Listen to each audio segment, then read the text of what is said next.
Hi guys, welcome to my channel. My name is Burcu, call me Blue.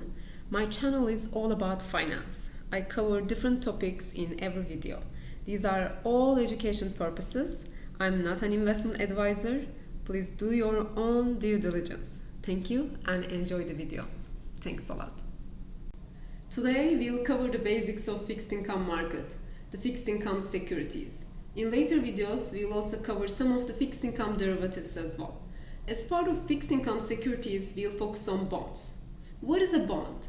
A bond is a debt security that borrowers issue to raise capital and investors buy to collect return based on the coupon of the bond, or if the bond is a zero coupon bond, they profit from the fact that those bonds are issued at discount. Bonds can be issued by various entities like governments, corporations, agencies, supras. For instance, US government issues treasury bonds, Apple issues corporate bonds, Fannie Mae issues agency bonds. In today's video, we focus on corporate bonds issued by companies like Apple, Tesla, Goldman Sachs. We'll focus on the fixed coupon bonds, but please note that there are other type of coupon bonds like floating rate bonds, also called floaters. There are also zero coupon bonds, and there are also hybrid coupon bonds, which are initially fixed and then they become floating, or vice versa. We'll cover them in later videos.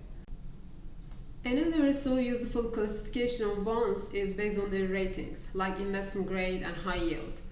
Let's have a look at this very useful Wikipedia page that I like a lot. You can see the major rating agencies here: Moody's, S&P, and Fitch. You can see that bonds which are rated at BBB- or above are categorized as investment grade, and those rated below are categorized as non-investment grade. For Moody's perspective, the threshold Baa3.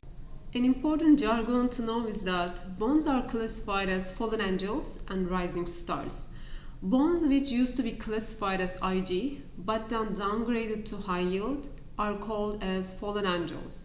On the flip side, those which used to be high yield and then upgraded to investment grade are called as rising stars. Let's now take a look at from the perspective of investors. Who are the investors? Investors can be mutual funds, ETFs, governments, corporations, asset managers, sovereign wealth funds, pension funds, hedge funds. Why these investors invest in bonds rather than other asset classes like equities? Well, diversification, regular cash flows, inflation hedging opportunities are major reasons behind their choices. Other important actors in the bond space are the investment banks. They have critical roles as matchmaker and market maker in the primary and secondary markets respectively. In this video, we'll focus on fixed coupon corporate bonds, taking Apple as an issuer example, and we'll walk through its latest bond prospectus issued on July 30th. You can see here Apple's business description, which is part of the prospectus. I'll leave that for you to read. We all know Apple, but it's always good to know the company we invest or research more in depth.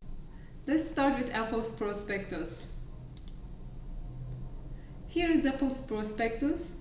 On my blog, I summarize the key parts of this prospectus, so I will walk you through that. You can see the 4 bonds issued by Apple on August 5th. These bonds' time to maturity are 7-year, 10-year, 30-year, and 40-year. All these bonds are issued in USD. They are all senior unsecured, and their coupon payment is semi-annual. As you can see, these bonds have a callability feature. You may see that they can be callable few months before the maturity. Aside from the maturity and the call date, Apple reserves the right to acquire these bonds via tender offer, open market purchases, or negotiated transactions along the way. For these bond issuances, the joint book running managers are Goldman Sachs, Bank of America, Barclays, Deutsche Bank, JP Morgan, and Morgan Stanley. Some other banks like Wells Fargo act as co-manager for this deal. You can also see here the distribution of each tranche per underwriters, Goldman Sachs, Bank of America, and how much they take part in each of the tranche of this deal. Apple explicitly mentioned its intention to use the net proceeds from the sales of these bonds for general corporate purposes like funding for working capital, payment of dividends, capital expenditures, repurchase of their common stock, repayment of debt, and acquisitions. Bonds are not listed, they are traded in the OTC market. That's why for the secondary market trading, investment banks make the market. And bond prices depend on various factors like credit rating, time to maturity, like 7-year bond versus 30-year bond would have different prices unless we have flat term structure. And other factors, peer companies, cost of funding, overall financial markets, Apple's financial statements, and so on. An important nuance between investment grade and high yield bond is that IG bonds are quoted as a spread on top of US Treasuries, whereas high yield bonds are quoted as all-in yields. Before moving into investment banks' role in the primary and secondary markets, you can see here how Apple's capital structure changes with these issuances. Shareholders' equity remains the same because there is no equity issuance. But you can see that liabilities increases with the issuance of these bonds. Now let's briefly have a look at investment banks' role in the bond space. In the primary market, investment banks act as underwriters, kind of matchmakers given their middleman functionality. In the secondary market, investment banks act as market makers, setting bid and ask quotes. In the primary market for investment-grade bonds, debt capital market involves, whereas for high yields, leveraged finance team comes into play. Major functions these teams carry out are pricing, deal execution, liability management, and providing market color to the clients. Pricing in the primary market is composed of a couple of steps: bond discovery, price discovery, and adjusting the secondaries to primary with Newgy concession. Bond discovery is like finding the right comparable bonds that are outstanding in the market. These bonds should be young, should have similar size with the Newgy, and oftentimes their size should be above a threshold from the liquidity perspective. Once the comparable bonds are determined, then their quotes should be identified. As bonds are traded in the OTC market, there is no single quote, but multiple. This is why banks rely on multiple sources for quotes like TRACE if the bond is TRACE eligible, their own trader runs, Bloomberg's composites like BGN, CBBT, or evaluated prices like BWAP. With those quotes, if applicable, a bond curve is built to represent the secondary market and Newgy concession is added up to obtain the final reoffers. Newgy concession is like a spread between primary and secondary markets.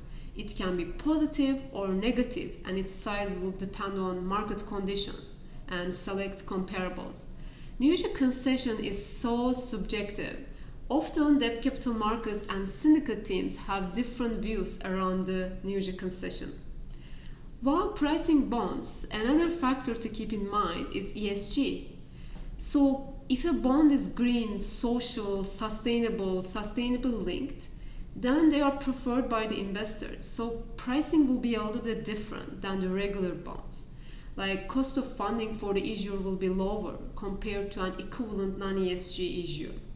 In the secondary market, investment banks act as market makers and make the price discovery process smooth. Market makers either can be a seller for the buyer and buyer for the seller, or they can be an intermediary between the buyer and the seller.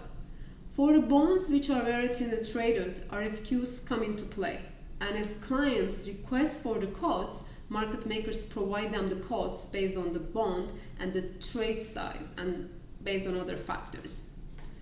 Before ending, just to touch to mention that there are some other types of corporate bonds, like convertible bonds, which are hybrid in nature. They can be convertible to equity common shares.